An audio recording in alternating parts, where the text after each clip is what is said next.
Les invito, hermanos, a que abran las escrituras en el Evangelio de Mateo. Evangelio según Mateo, capítulo 5, y vamos a darle lectura de los versículos 10 al 12. Mateo 5, del 10 al 12, dice la palabra del Señor: bienaventurados los que padecen persecución por causa de la justicia, porque de ellos es el reino de los cielos. Bienaventurados sois cuando por mi causa os vituperen y os persigan y digan toda clase de mal contra vosotros, mintiendo.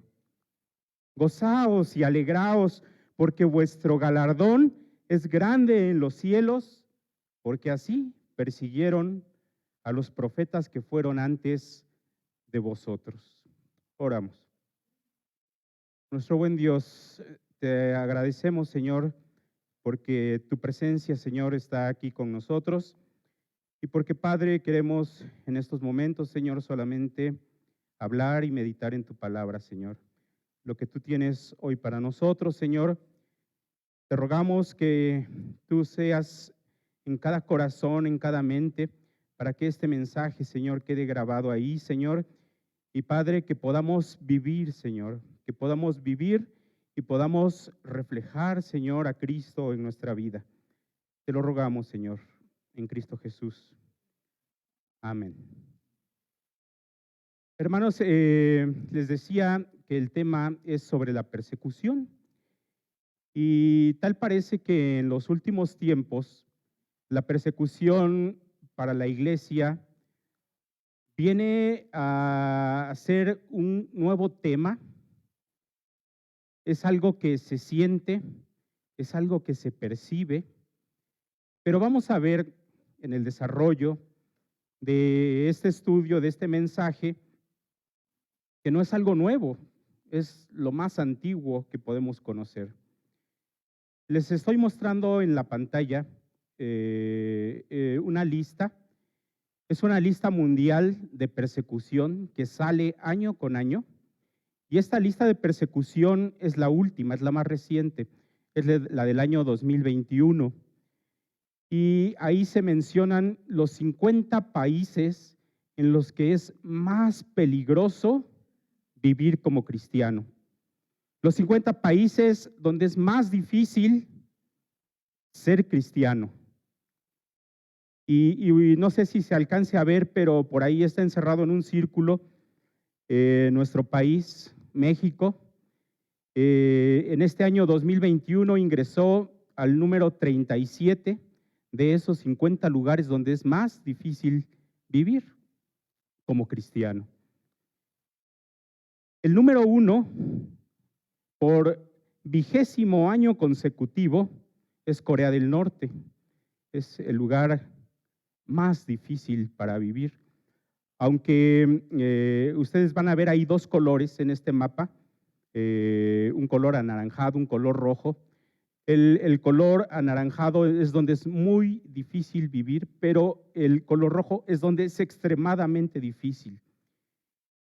Y aunque no es el número 1, sí es el más violento, es Nigeria, allá en África. Y bueno, esta lista incluye ahora en el 2021 a México. El año pasado, en el 2020, no aparecía dentro de los 50. Ahora es el número 37. Y les decía hace un momento, parece que la iglesia en estos días estamos sintiendo esto. Y es lo que vamos a ver a continuación. Solamente unas notas ahí de algunos datos de esta lista que podemos sacar. Y este es uno de cada 8 cristianos es perseguido el día de hoy. Que hay 340 millones de cristianos que sufren persecución. Esto obviamente es 2020 para alimentar la lista 2021. Y esto es impresionante. Cada 2 horas muere un cristiano por su fe. Así es que durante el desarrollo de este mensaje, seguramente estará muriendo un cristiano en el mundo. Quiero mostrarles este panorama, hermanos, porque creo que la persecución es, como dice el título, es un privilegio.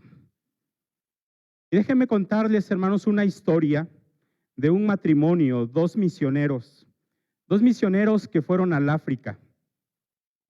Ellos dos sirvieron por muchos años como misioneros, entregaron su vida, sus fuerzas, sus capacidades, sufrieron enfermedades, sufrieron persecución.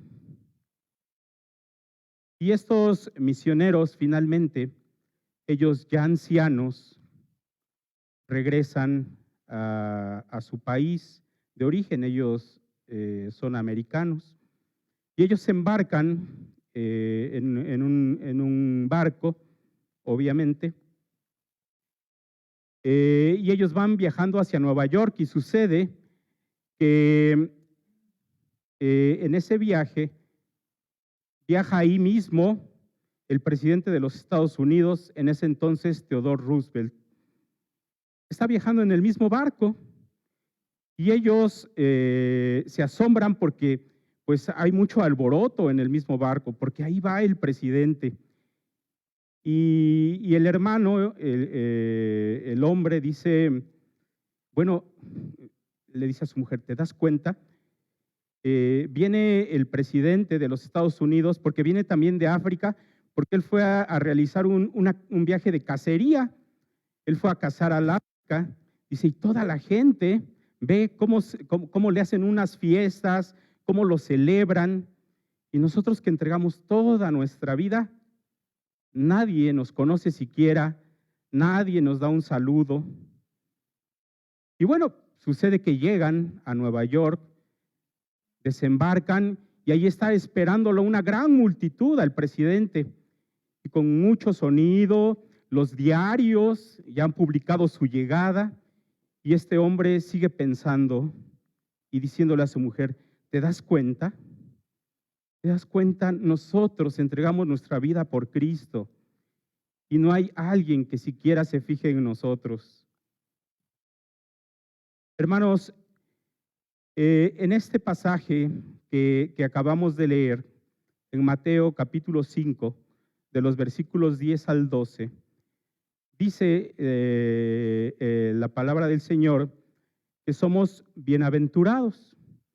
Y esta palabra, esta frase de bienaventurados, bueno, es porque el Señor Jesús, en ese momento, Él ha subido a un monte, Él está empezando su segundo año de ministerio, y Él, después de hacer muchos milagros, después de sanar a mucha gente, ahí en aquel lugar, dice la palabra del Señor que Él sube a un monte, y Él les dice, bueno, está bien, lo sané, pero vengan si quieren escucharme, vengan, porque les voy a decir que si quieren ser seguidores míos, la forma, las cualidades que ustedes deben tener. Y Él les empieza a decir una serie de bienaventuranzas. Bienaventuranza, la palabra bienaventuranza proviene del griego Macarius, y está compuesto por una palabra mac, que quiere decir largo. Macarius quiere decir feliz. Y con eso mac quiere decir muy feliz, mucho, muy feliz. Hay gente que dice es 3 veces feliz. Yo diría, bueno, una vez feliz es muy difícil, ¿no? ¿Cómo sea 3 veces feliz? Bueno, es muy feliz, es dichoso. En la versión King James dice bendecido. También significa bendecido. Bienaventurado es gozoso, dichoso, muy feliz.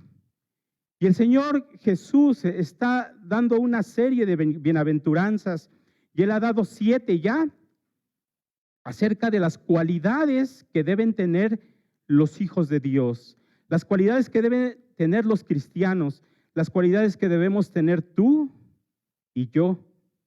Esas cualidades. Él dice, bienaventurados los pobres en espíritu, bienaventurados los mansos, bienaventurados los que lloran.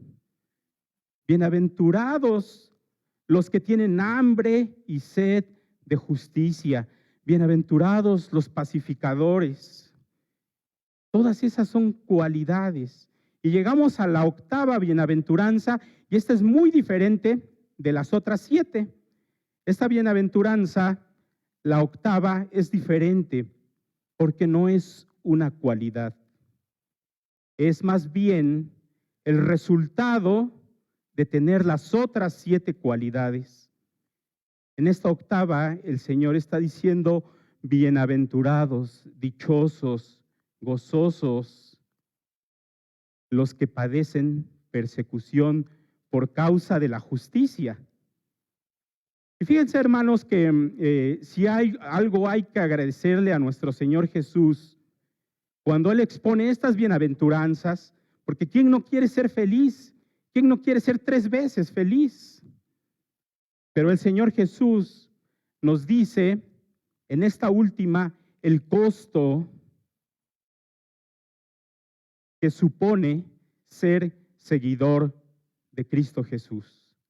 Él no lo está diciendo abiertamente. Él nos está diciendo cuál es el costo. Él no lo esconde, porque Él no quiere decepcionarnos. Él no quiere que nosotros vengamos a menos cuando nos enteremos lo que va a suceder por querer tener la imagen de Cristo en nuestra vida. Entonces, el Señor Jesús está diciendo en esta serie de cualidades que si nosotros somos todo eso que Él está diciendo, quiere decir que cada vez nos vamos a parecer más a Cristo. Y entre más parecidos a Cristo, hermanos, mucha más probabilidad tenemos de ser perseguidos. En la Escritura, el apóstol Pablo escribe a su joven discípulo Timoteo y le dice: y también todos, ¿se fijan? Todos, no hay una excepción, no hay ni una sola excepción. Dice: todos los que quieren vivir piadosamente en Cristo Jesús padecerán persecución. Todos los que quieren vivir piadosamente. Si nosotros no queremos sufrir persecución, hermanos, no tenemos que vivir piadosamente. Pero si queremos vivir piadosamente, entonces el resultado inevitable es que vamos a padecer persecución. Persecución de muchas formas. Y lo vamos a ver a continuación. Vamos a ser acosados. Vamos a ser vituperados. Vamos a ser acusados falsamente si queremos vivir piadosamente. Esta frase a continuación es muy significativa. Lo dijo John Stott. Él dice: la persecución es simplemente la colisión entre 2 sistemas de valores irreconciliables entre sí. La persecución es el resultado de la colisión de 2 sistemas. Hermanos, estamos en un territorio en donde hay 2 reinos, solamente hay 2 reinos. Y estos 2 reinos, uno representado por Cristo y otro representado por Satanás. Un reino representado por la verdad, un reino representado por la mentira. Cada vez que se encuentran, cada vez que chocan entre sí, provocan una colisión que saca chispas, una colisión, un choque que saca lumbre y que produce persecución. Es un resultado, entonces, la persecución de esos 2 reinos que irreconciliablemente se encuentran y colisionan y chocan. Hermanos, tenemos que agradecer, como les decía, a nuestro Señor Jesús, que Él nos pone las cosas bastante claras. Él nos dice cómo es esto de ser sus seguidores. Hace un rato lo cantábamos incluso. Se oraba después de los cantos y se decía que queremos ser a la imagen de Cristo. Bien, hermanos, ¿queremos ser a la imagen de Cristo? Ciertamente. Bueno, el Señor Jesús nos los pone muy claro. Entonces, para que no haya desaliento. Y Él incluso en su palabra nos dice que eso ha sido así desde el principio. Eso ha sido así desde el principio. Dice allí, desde el triste día en que Caín se levantó contra su hermano y lo mató, la persecución se ha extendido sobre la tierra, porque es ese choque, es esa colisión de dos reinos, del bien y el mal. Al ver la historia, hermanos, de la persecución de la iglesia, para preparar este mensaje estuve leyendo, viendo algunos documentales y pensaba contarles algunas anécdotas, pero saben, son muy impresionantes. Son sumamente impresionantes las historias de cristianos que son perseguidos, que son encarcelados, que son castigados, incluso son llevados hasta la misma muerte. Y cuando lo leo, cuando lo veo, mi corazón se aflige, las lágrimas brotan y me pregunto, ¿por qué, Señor? ¿Por qué tiene que ser así? ¿Que no hay otra forma? ¿Por qué tiene que ser de esta manera? ¿Cómo es posible que un emperador cubra a los cristianos en pieles de animales y los aviente a las fieras para que sean devorados? ¿Cómo es posible, Dios, que tus hijos sean prendidos y sean usados como iluminación del estadio de este emperador? ¿Cómo es posible, Señor, que eso suceda? ¿Por qué tiene que ser de esta manera? Escucha ahora al apóstol Pablo, hablando allá en 1 Corintios capítulo 4, versículos 11 al 13, y dice el apóstol, hasta ahora padecemos hambre, tenemos sed, estamos desnudos, somos abofeteados y no tenemos morada fija. Dice, padecemos hambre y tenemos sed. ¿Qué no dicen las bienaventuranzas que si tenemos hambre y sed de justicia somos bienaventurados? Entonces quiere decir que si tenemos hambre y sed de justicia, ¿vamos a tener hambre y sed física? Dice él, nos fatigamos trabajando con nuestras propias manos, nos maldicen. Cuando nos maldicen, no dice si nos maldicen, cuando nos maldicen bendecimos, cuando padecemos persecución la soportamos, cuando nos difaman rogamos. Hemos venido hasta ahora a ser la escoria del mundo, el desecho de todos. La escoria del mundo, hermanos, la escoria quiere decir lo detestable, lo despreciable. Quiere decir eso que nosotros no queremos en nuestra casa y lo echamos al cesto de basura. Es eso que huele mal. Eso hemos venido a hacer, dice el apóstol Pablo, la escoria de este mundo. Y vemos en el Sermón del Monte que el Señor dice que ustedes quieren ser a mi imagen. Yo tengo una bendición final para ustedes. Yo tengo una bendición final para los que padecen persecución, para los que se identifican conmigo. Así, hermanos, quiero que veamos las tres siguientes preguntas que están a continuación. ¿Para quién es este privilegio del que el Señor Jesús habla? ¿Cuál debe ser nuestra actitud ante la persecución? ¿Y por qué la persecución de los justos es un privilegio?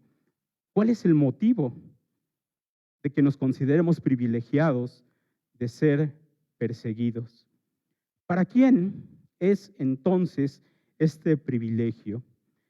En la King James, en la versión King James, cuando el Señor Jesús dice, bienaventurados sois, más propiamente dice, los que han sido perseguidos por causa de la justicia, por causa de la justicia. Esta versión dice, los que aman la justicia. Es decir, los que viven en rectitud moral.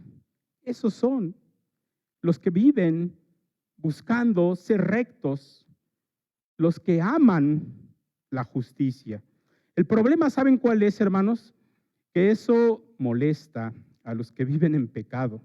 Cuando nosotros buscamos la justicia de Dios, cuando nosotros buscamos vivir rectamente, eso molesta a los que están a nuestro alrededor.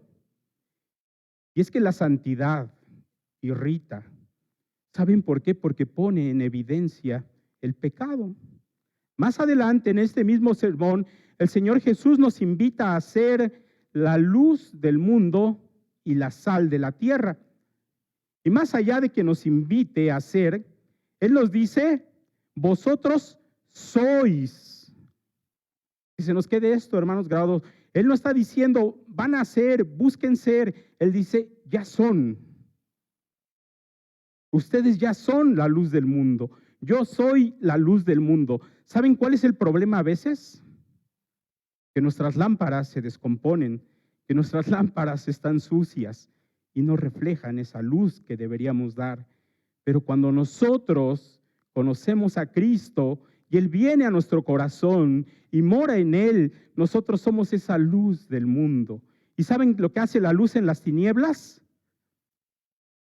Revela lo que se hace en las tinieblas, revela lo que se hace en la oscuridad. ¿No es cierto, hermanos? En la oscuridad se hacen muchas cosas. ¿Y qué pasa cuando se echa luz? Se revela todo. Y eso molesta a los que viven en la oscuridad. Eso los irrita. La sal del mundo, nos dice el Señor, que somos la sal del mundo. Y si la sal pierde su sabor, entonces ¿para qué sirve? Y la sal es un preservador. La sal es aquello que preserva. Pero ¿saben qué hace también la sal cuando se echa en las heridas para cauterizarlas? Arde, molesta. Y eso es lo que hacemos tú y yo cuando queremos vivir rectamente. Cuando buscamos la justicia de Dios, eso le molesta a la gente sobremanera. Por ejemplo, hermanos, no lo he visto tanto en este país, pero en otros lugares como en Europa, hay movimientos cristianos contra el aborto. ¿Y qué pasa? La gente se molesta. La sociedad se molesta. Hay movimientos contra el homosexualismo porque nosotros como cristianos sabemos que eso va en contra de la voluntad de Dios. Sabemos que eso es pecado. Pero cuando el movimiento cristiano, cuando tú y yo levantamos la voz y decimos que eso no es correcto, la gente se molesta. ¿Saben una cosa? Si nosotros sabemos que está mal el aborto y sabemos que está mal el homosexualismo y sabemos que están mal muchas cosas y no las practicamos porque creemos que está mal y simplemente estamos encerrados, simplemente no decimos nada, no vamos a tener problemas seguramente. No va a haber ningún problema. Pero ¿qué pasa cuando levantamos la voz?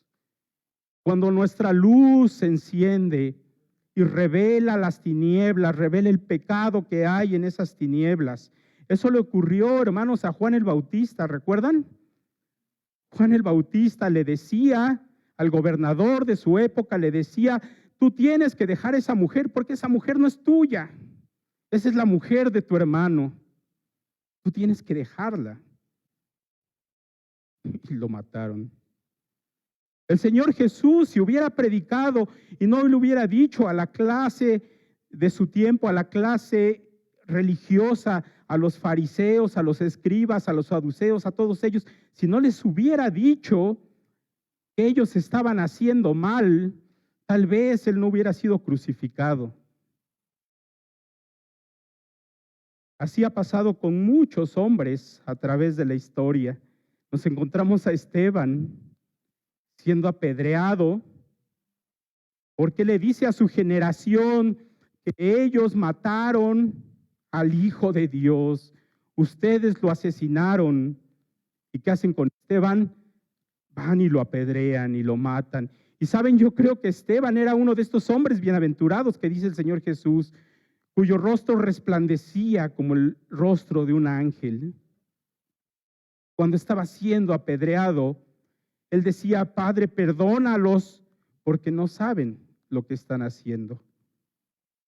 Y así vemos a través de la historia del Antiguo Testamento a muchos profetas que se levantaron y hablaron contra el gobernador, hablaron contra la clase religiosa, hablaron contra los comerciantes, hablaron contra la clase social de su tiempo. Encontramos, por ejemplo, al profeta Amós, que él es conocido como el profeta de la justicia social, y él habló contra las mujeres poderosas de su tiempo, las mujeres ricas y que estaban viviendo en pecado, y él les decía, vacas de Basán. El Señor Jesús le dijo a los fariseos, ustedes son igualitos a sus progenitores, ustedes son igualitos porque han matado a los profetas. Dice, yo los hago culpables ahora de la muerte de todos los santos, desde el justo Abel hasta Zacarías. Zacarías, el profeta que fue asesinado en los mismos atrios del templo. Hermanos, no basta con ser cristiano o solo ser perseguido, porque cuando nosotros nos equivocamos, quebrantamos la ley, pues seguramente vamos a sufrir las consecuencias. El ser perseguido, podemos ser perseguidos de muchas maneras, ¿no? Vemos incluso a gente que no es cristiana, que viven en pecado y que son perseguidos, pero son perseguidos porque hacen mal, porque manejan en estado de ebriedad o porque manejan drogados y por eso son perseguidos y hasta chocan y se mueren. Esa no es la clase de persecución, hermanos. Incluso no basta con ser cristianos.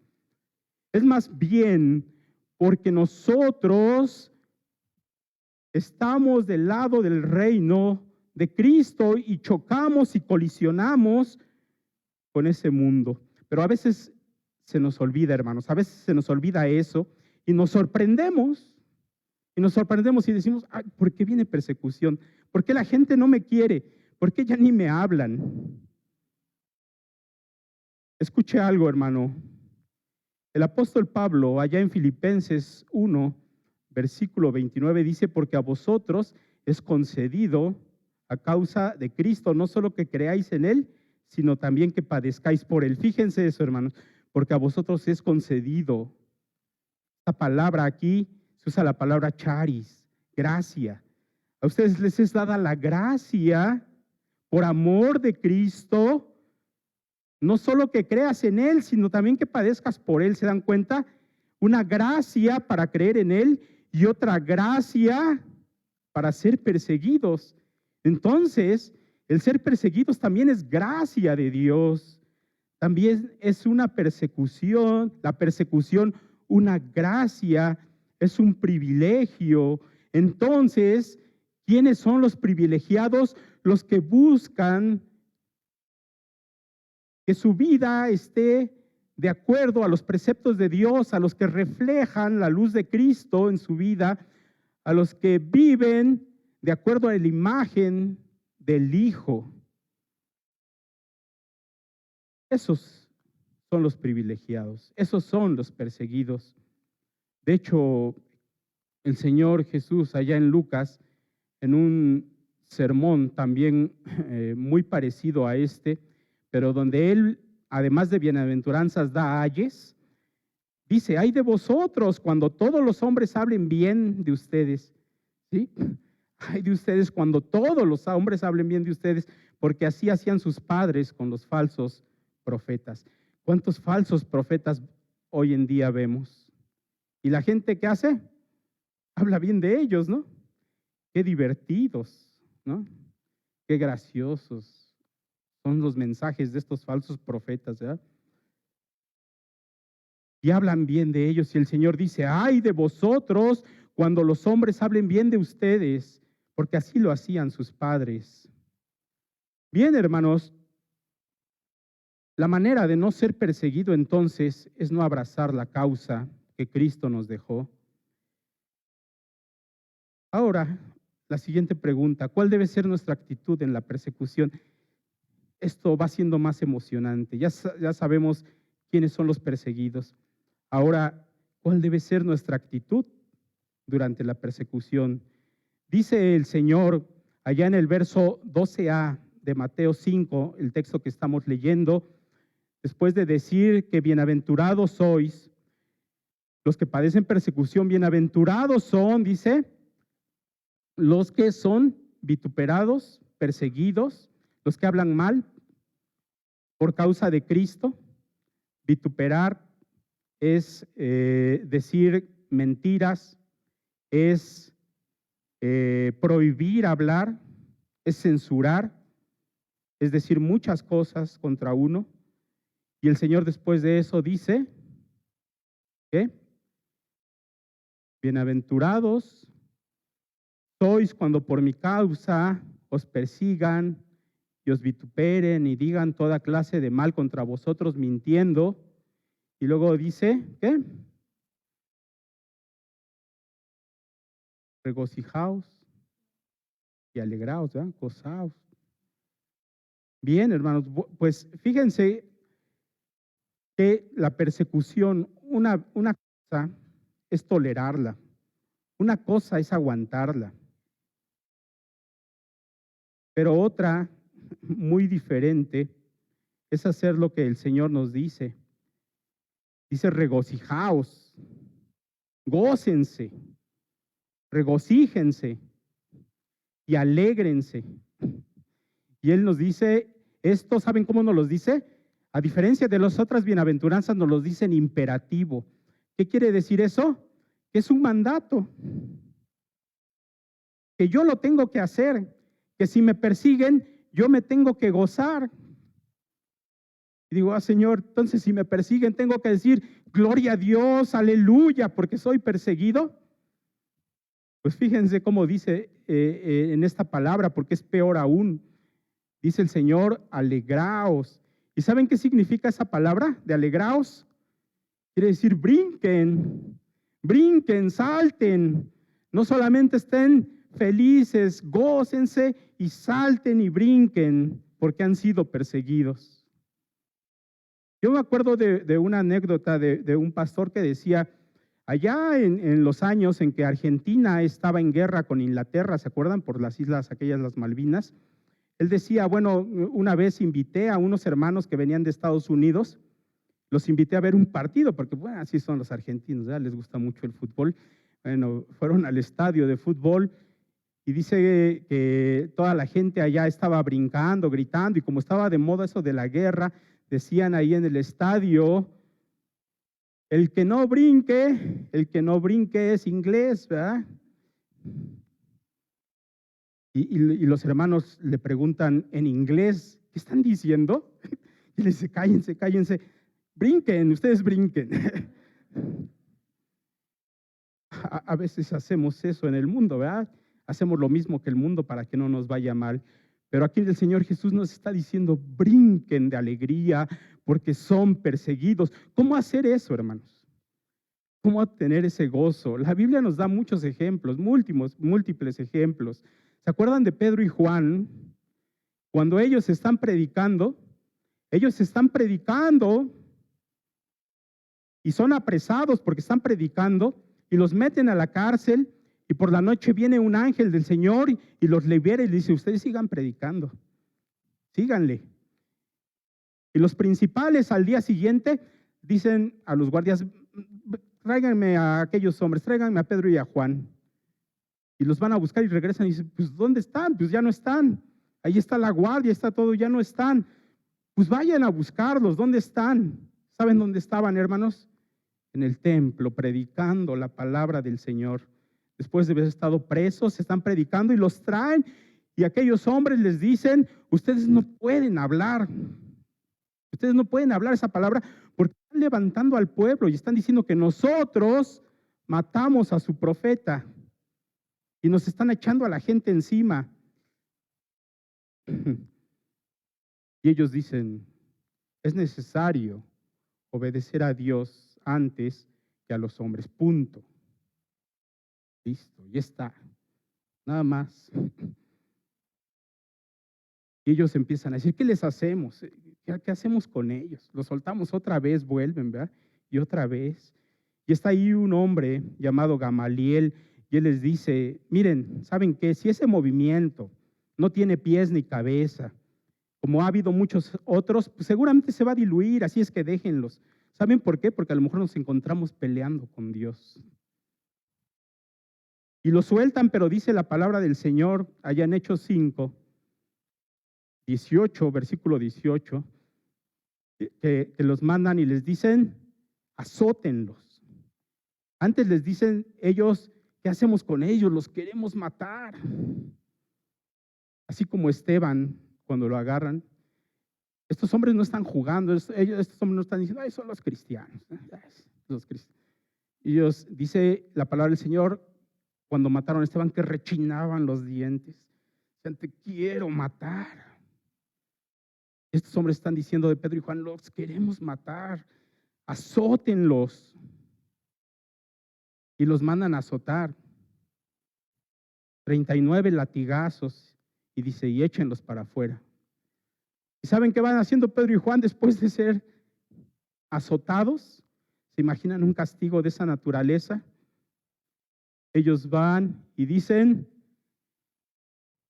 qué dicha, qué alegría haber padecido por la causa de Cristo. Y ellos van gritando, ellos van jubilosos por haber sido tenidos por dignos de padecer lo mismo que Cristo padeció en su cuerpo. Hay múltiples ejemplos. Nos podemos encontrar a Pablo y Silas.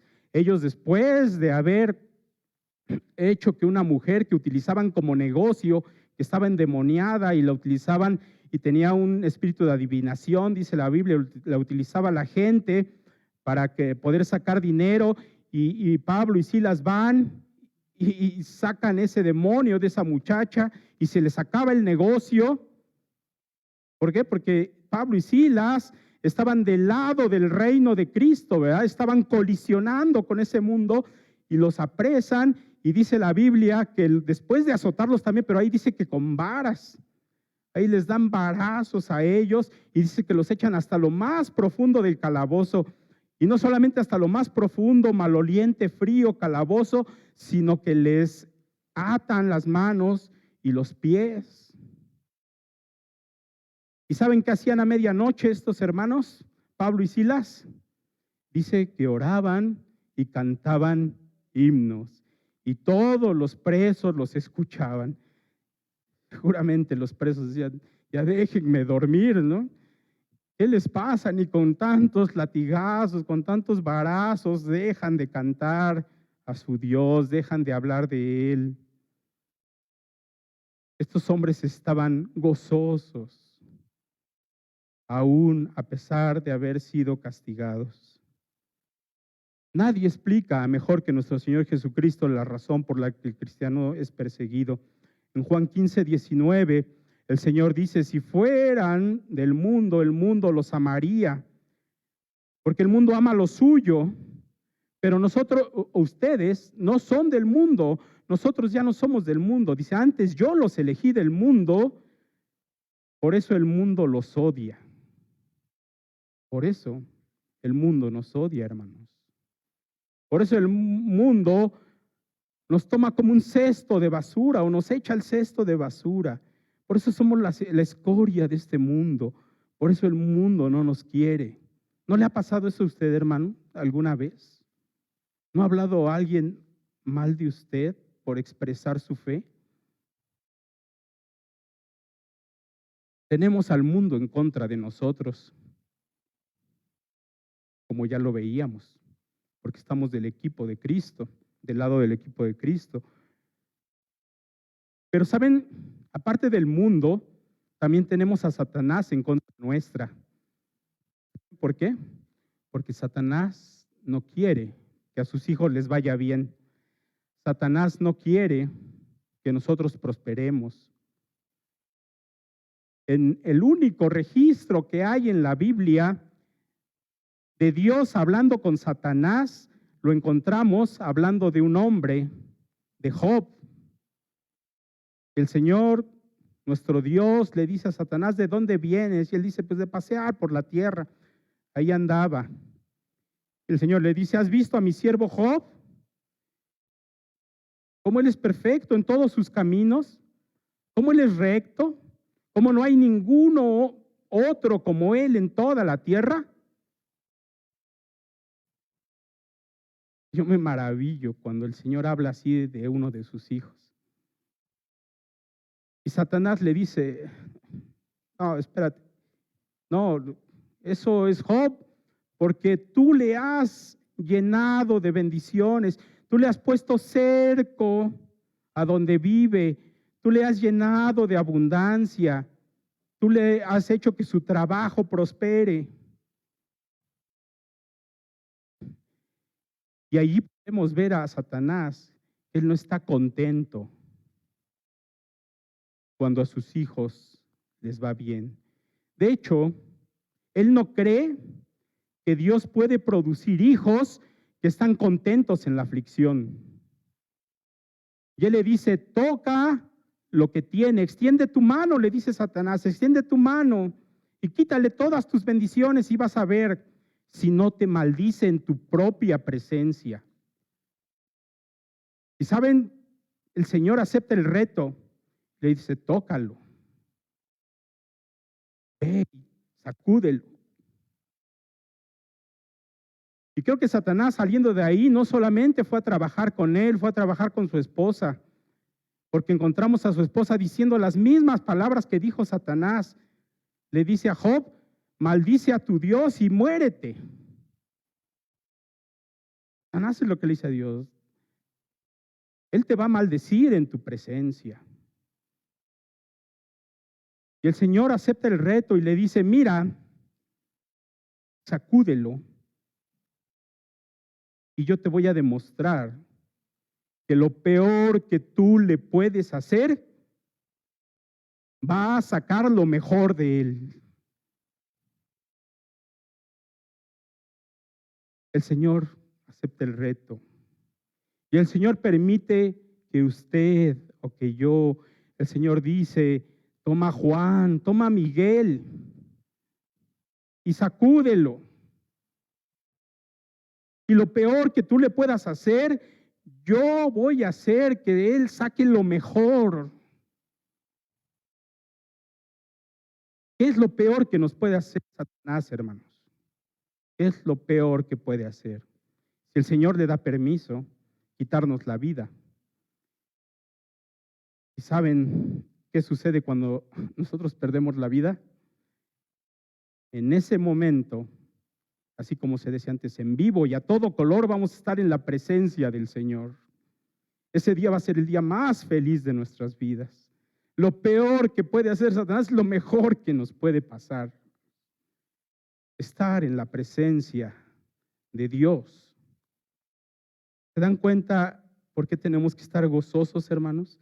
Es un privilegio que nos persigan, porque es un distintivo de que queremos formarnos a la imagen de Cristo. Por último, ¿por qué la persecución de los justos entonces es un privilegio? ¿Cuál es ese motivo, hermanos? ¿Cuál es ese motivo? Dice allá en Mateo 5:12 y versículo y parte B, gozaos y alegraos porque vuestro galardón es grande en los cielos, porque así persiguieron a los profetas que fueron antes que vosotros. Bien, dice, grande es vuestra recompensa, grande es vuestro galardón. ¿Se ha puesto a pensar que si el Señor Jesús dice grande, qué es grande para Dios? Grande, grande. ¿Qué es grande para Cristo? ni nos imaginamos que es grande para Él. Y dice, grande es vuestro galardón en los cielos.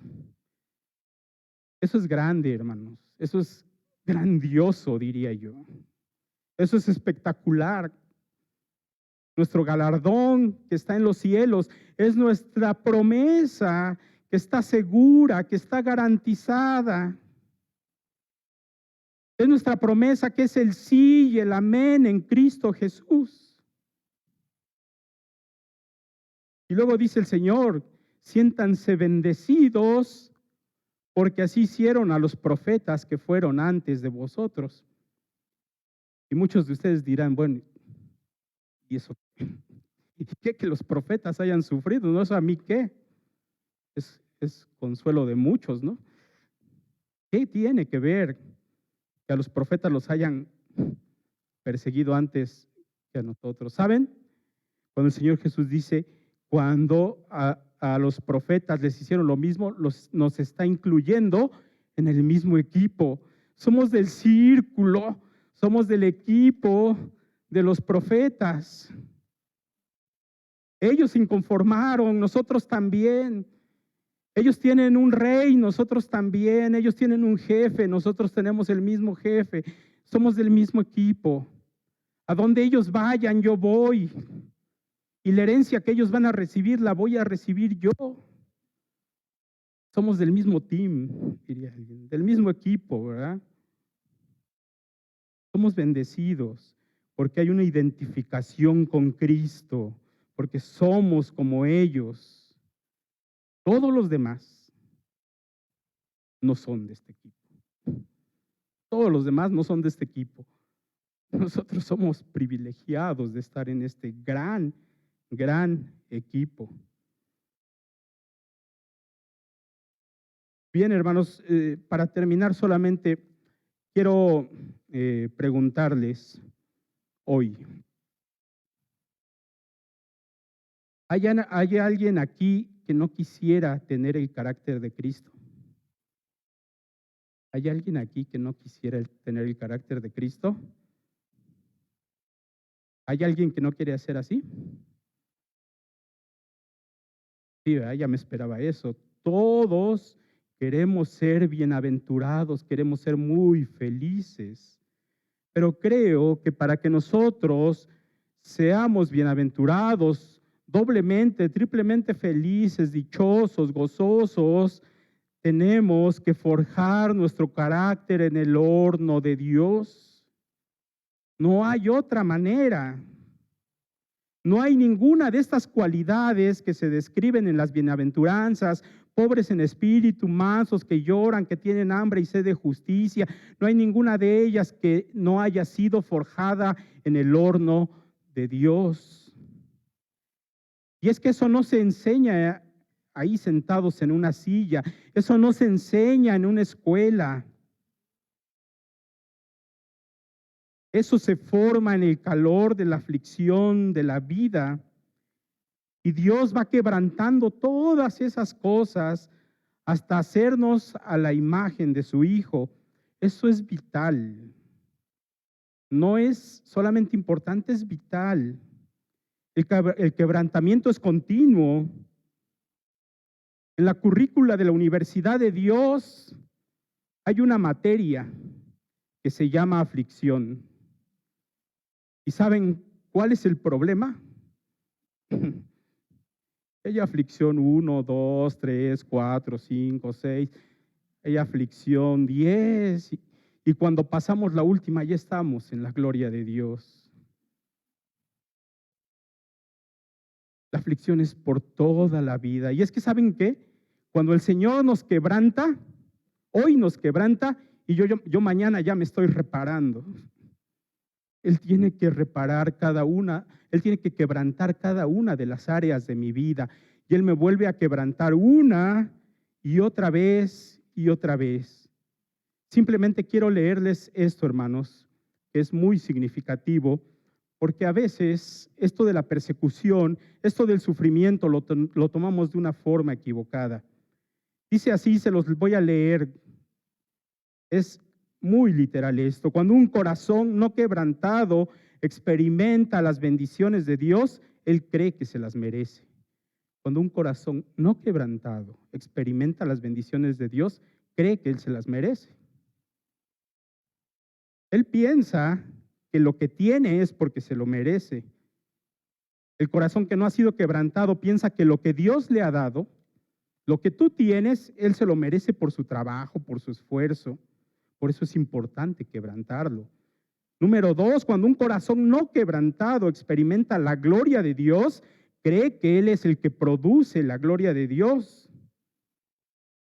Nosotros sabemos que lo máximo que podemos hacer es ser la superficie donde la gloria de Dios se refleja. Nosotros no producimos la gloria, nosotros no producimos esa luz, solamente somos reflejo. Y cuando el Señor se va, quedamos en oscuridad y tenemos que ser quebrantados. Cuando un corazón no quebrantado experimenta el poder, cuando un corazón quebrantado experimenta el poder, él usa el poder, él hace alarde del poder y luego él abusa del poder. Por eso Dios le quita el poder. Tiene que ser quebrantado. Cuando un corazón no quebrantado experimenta privilegios de Dios, cree que son derechos. Cuando un corazón no quebrantado experimenta privilegios de Dios, cree que son derechos. Él dice, no entiendo, Señor, ahora que te estoy dando lo mejor de mí, ahora que estoy trabajando arduamente en tu iglesia es cuando más mal me va. Y el Señor dice, ¿qué tiene que ver tu servicio? No tiene nada que ver cómo te vaya. Yo te di a mi hijo y eso es mayor que todas las cosas que tú pudieras hacer. Cuando un corazón no quebrantado recibe un don de Dios, piensa que es una destreza suya. ¿No lo han visto, hermanos, a veces? Alguien dice, bueno, tú tienes el don de predicar. Ay, sí, es que me he esforzado mucho. Es que me paso leyendo bastante. Es que soy un nerd, ¿verdad? Cree que eso es una destreza. Cuando alguien dice, no, tú eres muy misericordioso porque visitas las cárceles, los hospitales. Y él dice, sí, pues es que no es que se dé así nada más, ¿verdad? Yo ya tengo 15 años visitando cárceles y enfermos. No, no es destreza tuya, es el don que Dios te puso a ti. Y porque el Señor te dio el don es que tú tienes el deseo de ir y visitar. No es una destreza tuya. De ahí la necesidad del quebrantamiento. De ahí la necesidad de que seamos metidos al horno de Dios y todas esas asperezas, todas esas deformidades, todas esas cosas que hay en nuestra vida, que el Señor las quite para que seamos a la imagen de Dios. ¿Recuerda la historia que le contaba al principio, hermanos, de aquellos 2 hermanos misioneros que iban allí en el barco? El hombre y la mujer llegan a Nueva York y buscan una casa rentada que sea barata, porque ellos han invertido toda su vida en el África y ellos no tienen ni siquiera una pensión, no tienen nada. No saben cómo les va a ir al término de su vida. Y él sigue insistiendo con su mujer y le dice, ¿cómo es posible que nadie ni siquiera nos reconozca un poquito? ¿Cómo es posible que nosotros que dimos nuestra vida completa ahora no tengamos ni dónde quedarnos, ni dónde vivir? Y su esposa le dice, bueno, ya, ve y díselo al Señor. Qué privilegio, ¿eh? Tener una esposa así. Ve y díselo al Señor, tú arréglate con él.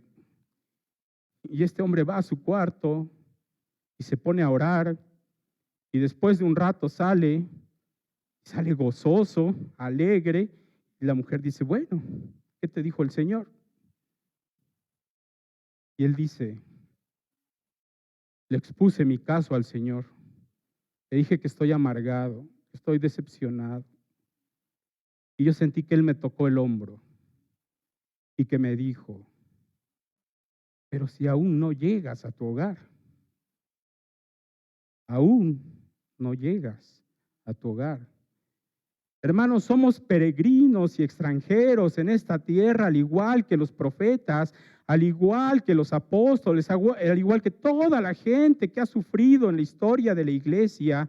Somos peregrinos y extranjeros y este no es nuestro hogar, este no es el lugar en donde nosotros hemos de recibir la alegría, la felicidad completa, porque eso lo vamos a recibir cuando el Señor nos llame a su presencia. Dice, grande es vuestro galardón, muy grande, no se imaginan.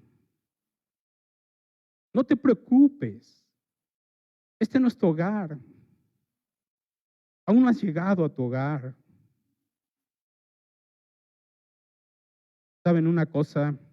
A nosotros se nos ha concedido la gracia para ser formados a la imagen de Cristo. Ser perseguido es un privilegio.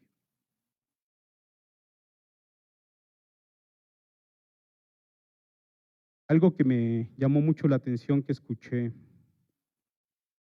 es que, ¿sabían ustedes que cuando nosotros estamos padeciendo aflicciones y persecución, tenemos a la Trinidad? Tenemos a la Trinidad en nuestra persecución. Y está el Padre. Imagínense la escena de un escultor moldeándonos a su imagen, limando lo que no sirve. Y está el Hijo, que dice su palabra que es un sumo sacerdote, que se identifica con nosotros porque Él padeció en su cuerpo también lo mismo. Él sabe de lo que estamos hablando. Y tenemos al Espíritu Santo intercediendo por nosotros. Qué grandioso, qué privilegio. Pero si para alguno no es suficiente, dice la palabra del Señor, ¿quién nos separará del amor de Cristo? ¿Tribulación? ¿Angustia? ¿Persecución? ¿Hambre? ¿Desnudez? ¿Peligro? ¿Espada? Como está escrito, por causa de ti somos muertos todo el tiempo, somos contados como ovejas de matadero. Antes, en todas estas cosas, somos más que vencedores por medio de aquel que nos amó. Por eso estoy seguro de que ni la vida, ni la muerte, ni ángeles, ni principados, ni potestades, ni lo alto, ni lo profundo, ni lo presente, ni lo porvenir, ni ninguna otra cosa creada nos podrá separar del amor de Dios que es en Cristo Jesús, Señor nuestro. Ser perseguido es un privilegio. Oramos. Nuestro Dios, gracias, Padre, porque tú nos enseñas y nos muestras que la persecución no es algo que debemos eludir. La persecución no es algo que debemos temer. Tú ya nos los has puesto claro, Señor, nos los has advertido que así iba a ser. Y si queremos ser a tu imagen, si queremos hacer tu voluntad, si queremos ser tus seguidores, tú vas a formar nuestro carácter en el horno, en el fuego. Pero después veremos, Señor, cómo reflejamos a Cristo en nuestras vidas. Por lo tanto, Señor, si somos perseguidos, si somos atribulados, te damos gracias, porque es un privilegio. Gracias, Señor, por la vida de mis hermanos. Gracias, Señor, porque tu palabra, Señor, solamente tu palabra ha sido expuesta. En Cristo Jesús. Amén. Que el Señor les bendiga, hermanos.